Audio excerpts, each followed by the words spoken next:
अब आप जानते हैं कि रशिया का और यूक्रेन का ऑलरेडी वॉर चल ही रहा है। इसमें चाइना अगर इंक्लूड हो जाएगा तो एक बड़ा खेमा वहां पे ये लोग बना सकते हैं। तो और यहाँ पे आप देख सकते हो यानबियान नाम से जो सिटी है उसके बिल्कुल ही पास में है। और यहाँ सबसे बड़ा जो एरिया है वो है जिलिन का। अब यहाँ पे मैं आपको ये चीज क्यों बता रहा हूँ कि दुनिया का इनका कब्जा होने वाला है, क्योंकि आप सोच रहे होंगे कि जो फोर्ब्स की जो मैगजीन की लिस्ट है, तो 2015-2016 के आसपास फोर्ब्स ने दोस्तों एक लिस्ट निकाली थी और उस लिस्ट के अंदर ये बताया गया था कि जो टॉप 10 दुनिया के सबसे पैसे वाले जो रिचेस्ट जो किंग्स हुए हैं वो कौन कौन से हैं। उस लिस्ट के अंदर फर्स्ट पे आता है ट्राई पॉइंट होने की वजह से, ट्राई जंक्शन पॉइंट होने की वजह से ये बहुत ही ज्यादा इंपॉर्टेंट हो जाएगा, क्योंकि कितने ही देशों में आप वहां से ट्रेड कर सकते हो। और यूएस का और रशिया का एक दूसरे से कह सकते हैं कि इस चीज पर काफी कॉन्फ्लिक्ट चल रहा है, इस चीज पर काफी कंपटीशन चल रहा है। हेलो फ्रेंड्स, स्वागत है सभी दोस्तों का एक बार फिर से कैडेट्स पॉइंट डिफेंस एकेडमी पे। दोस्तों आज का सेशन बहुत ही इंपॉर्टेंट है और जैसा कि आप लोग थंबनेल पे देख पा रहे हैं कि लिखा हुआ है चीन रूस का दुनिया पे कब्जा। तो दोस्तों दुनिया पे कब्जे का मतलब ये है कि इन लोगों की ऐसी स्ट्रेटजीज आती रहती हैं टाइम टू टाइम, जिससे कि आप लोग अंदाजा लगा सकते हैं कि ये एक डोमिनेंस पैदा करने की कोशिश करते रहते हैं पूरी दुनिया के ऊपर। अब आप जानते हैं कि रशिया का और यूक्रेन का ऑलरेडी वॉर चल ही रहा है। इसमें चाइना अगर इंक्लूड हो जाएगा तो एक बड़ा खेमा वहां पे ये लोग बना सकते हैं। तो पहले हम लोग देखेंगे किस तरीके की इकोनॉमिक टाइज इन लोगों ने आपस में की हैं। ये आप देख सकते हैं व्लादिमीर पुतिन है और दूसरी साइड है चाइना के शी जिनपिंग, जो कि कुछ टाइम पहले इन्होंने अपनी पार्लियामेंट के अंदर ये प्रस्ताव पास कर दिया था कि जब तक ये जिंदा रहेंगे तब तक ये प्रेसिडेंट बने रहेंगे। और इनका आपको पता ही है कि जो इनके प्राइम मिनिस्टर हैं उनको ये प्रेसिडेंट बनाते हैं, नेक्स्ट टाइम के लिए फिर ये प्रेसिडेंट बन जाते हैं, और जो प्राइम मिनिस्टर हैं वो अपने पोस्ट पे प्राइम मिनिस्टर वाले पे आ जाते हैं, फिर नेक्स्ट टाइम पे जो प्राइम मिनिस्टर है वो प्रेसिडेंट बन जाता है। और इसी तरीके से ये लोग कम से कम 30 सालों से करते आ रहे हैं। तो फर्स्ट पॉइंट देखेंगे, जाने क्यों हुआ है रूस और चीन के बीच में समझौता। ऐसा क्या समझौता हुआ है, ये कितना इंपॉर्टेंट समझौता है। मैप में आप दोस्तों यहां पे देख सकते हो कि ये रशिया का हिस्सा है और ये हिस्सा जो है चाइना का है, जिसमें चाइना के जिलिंग से स्टार्ट करके ये लोग अपने शिपमेंट्स को पहुंचाएंगे रशिया या फिर जो जापानीज सेक्शन है जहां पे गोल्डन हॉर्न पड़ता है वहां तक। तो व्लादिवोस्टोक यहां पे काफी एक इंपॉर्टेंट पोर्ट है रशिया का। अब देखें यहां पे China and Russia have reached an important agreement that will enhance their economic cooperation, यानी दोनों के जो आर्थिक सहयोग है उसको ये बढ़ाएगा। इसके साथ साथ स्ट्रेंथन बायलैटरल टाइज, और द्विपक्षीय जो संबंध होते हैं यानी कि दो देशों के बीच में जो समझौते हैं उनको थोड़ा सा और भी इंप्रूव करेगा। The agreement focuses on the utilization of Russian port Vladivostok.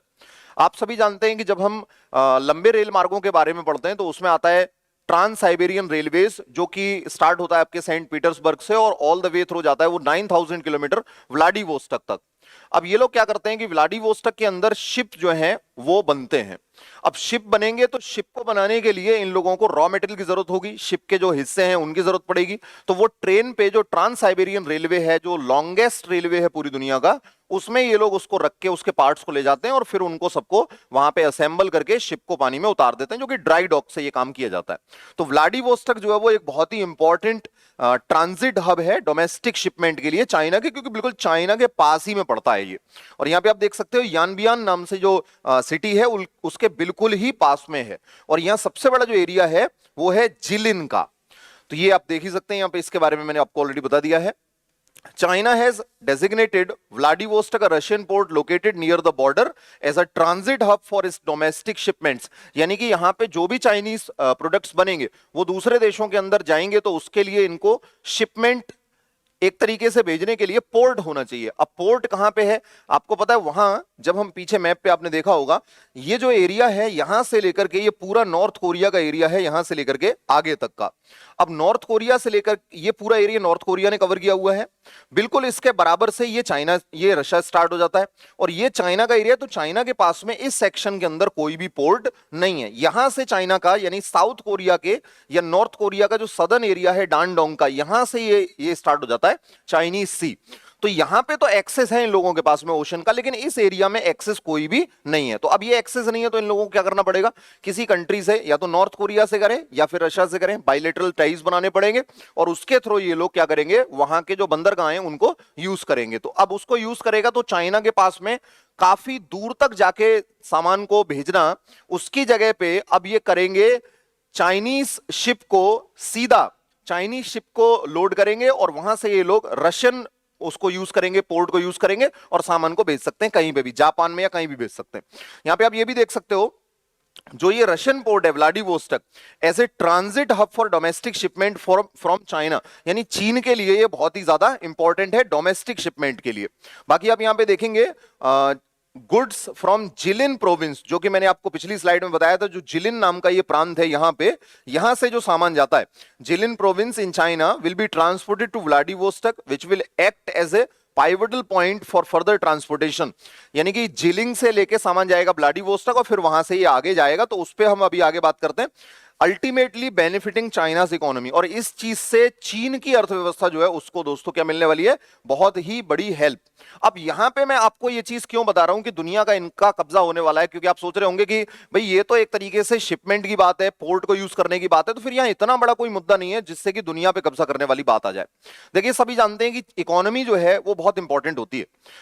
जो फोर्ब्स की जो मैगजीन की लिस्ट है, तो 2015-2016 के आसपास फोर्ब्स ने दोस्तों एक लिस्ट निकाली थी और उस लिस्ट के अंदर ये बताया गया था कि जो टॉप 10 दुनिया के सबसे पैसे वाले जो रिचेस्ट जो किंग्स हुए हैं वो कौन कौन से हैं। उस लिस्ट के अंदर फर्स्ट पे आता है जो इथोपिया का किंग था, उसका नाम था मानसा मूसा। तो कहा जाता है कि मानसा मूसा जब इजिप्ट में एंटर करता है तो इतना पैसा उसने वहां पे बांट दिया कि 5 इयर्स के लिए इजिप्ट की जो इकोनॉमी है वो पूरे तरीके से क्रैश हो गई।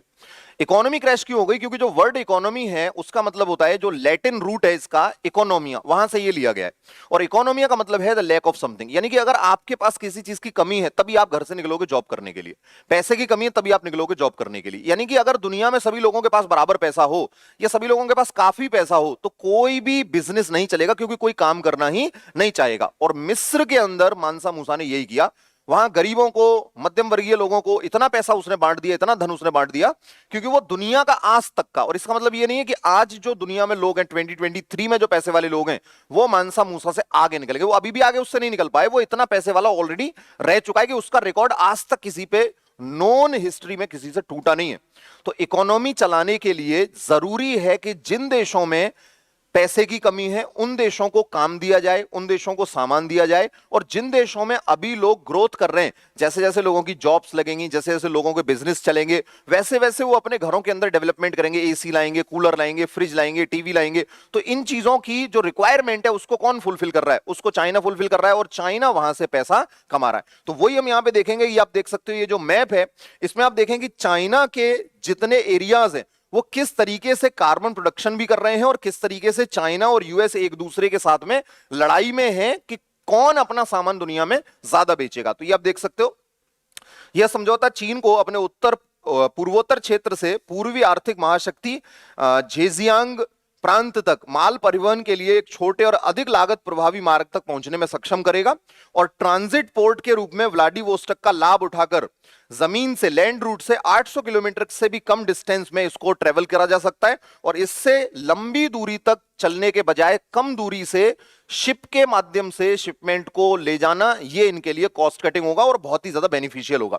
इसमें आप यहां पे ये भी देख सकते हैं कि किस तरीके से चाइना का जो एरिया है, ये जो इस स्टेट की यहां पे जिनजियांग की जो जिस स्टेट की बात की गई है, तो ये आप देख सकते हैं टोटल चाइना का एरिया है। यहां से फिर स्टार्ट हो जाता है व्लादिवोस्टॉक वाला एरिया, इतना पोर्शन जो है ये कोरिया का है दोनों साइड में। अब ये जो पोर्शन है यहां से जो रशिया का जो पोर्शन है, तो ये लोग इस स्टेट से यहां तक जाएंगे, यानी कि व्लादिवोस्टॉक तक जाएंगे, जिसके लिए ट्रेवल करना पड़ेगा लगभग 800 किलोमीटर के आसपास का डिस्टेंस। नेक्स्ट देखेंगे, पड़ोसी रूसी बंदरगाह को बिना कर दिए ही होगा व्यापार। अब देखिए जो बाइलेटरल टाई है वो किस तरीके से की गई है। इस काम को करने से चाइना को भयंकर बेनिफिट तो होगा ही, उसके साथ साथ चाइना इस काम को करने का, यानी कि पोर्ट को यूज करने का कोई पैसा भी नहीं देने वाला है। यहां पे देखेंगे, it positions Vladivostok as a domestic port for Jilin province, जिसके बारे में ऑलरेडी हम बात कर चुके हैं। Enabling seamless transportation of goods without tariff और टैक्सेस, यानी कोई टैक्स कोई टैरिफ यहां पे इनको नहीं देना है। This arrangement alliance with China's national strategic plan to revitalize its industrial base in northeast China। पहले से ही नॉर्थ वेस्ट चाइना तो डेवलप्ड है ही, जो जितने भी शंघाई है या किंगहाई है, जितने भी ईस्टर्न सिटीज हैं चाइना के, अब वो भी एक बड़े इंडस्ट्रियल हब के तौर पे डेवलप करने के लिए चाइना सोच रहा है। तो ये आप देख सकते हो कि चाइना का जो एरिया है किस तरीके से, जिलिंग प्रोविंस कहां पे है, पिछले वाले उसमें भी मैंने आपको बताया था, ये जिलिंग वाला एरिया है, यहां से ये मंगोलिया स्टार्ट हो जाता है, मंगोलिया के ठीक ऊपर रशिया है, और यहां पे ये वाला पॉइंट आप देख सकते हो, ये कैपिटल है मंगोलिया का उलान बटोर। चाइना के अंदर जिस प्रोविंस की हम लोग बात कर रहे थे जिनजियांग की, वो यहां पे है, और ये ट्रांसपोर्टेशन करके ये लोग लेके जाएंगे इसको कहां तक, जिलिंग तक, और जिलिंग से फिर सामान को लेके जाएंगे रशिया के अंदर। ये कोरिया, नॉर्थ और साउथ कोरिया, यहां पे जापान है, और जापान के साथ भी कॉन्टैक्ट ये लोग बनाएंगे। अब बात करेंगे कि ये बंदरगाह इतना महत्वपूर्ण क्यों है। यहां पे देखेंगे व्लादिवोस्टॉक लोकेटेड इन द प्रीमोर्स्की कराई रीजन, जो कि रशिया का रीजन है, उसमें पड़ता है, situated around the Golden Horn Bay on the Sea of Japan, और ये बिल्कुल जापान के पास में ही है।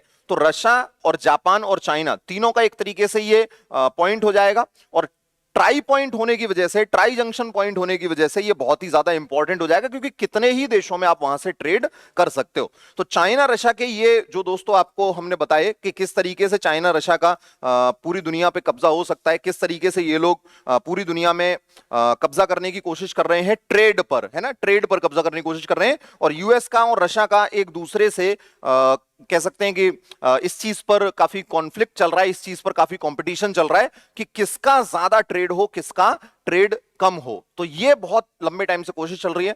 Thank you so much. I hope सभी लोगों को सेशन अच्छा लगा होगा, वीडियो पसंद आया होगा। अगर आपको वीडियो पसंद आया तो ऐसी ही वीडियोस नेक्स्ट और भी हम लोग आपके लिए लेके आएंगे, और प्राइस की सीरीज हमारी कंटिन्यूसली चल रही है, जो कि आपको डिस्क्रिप्शन में मिल जाएगी। तब तक के लिए जय हिंद, जय भारत।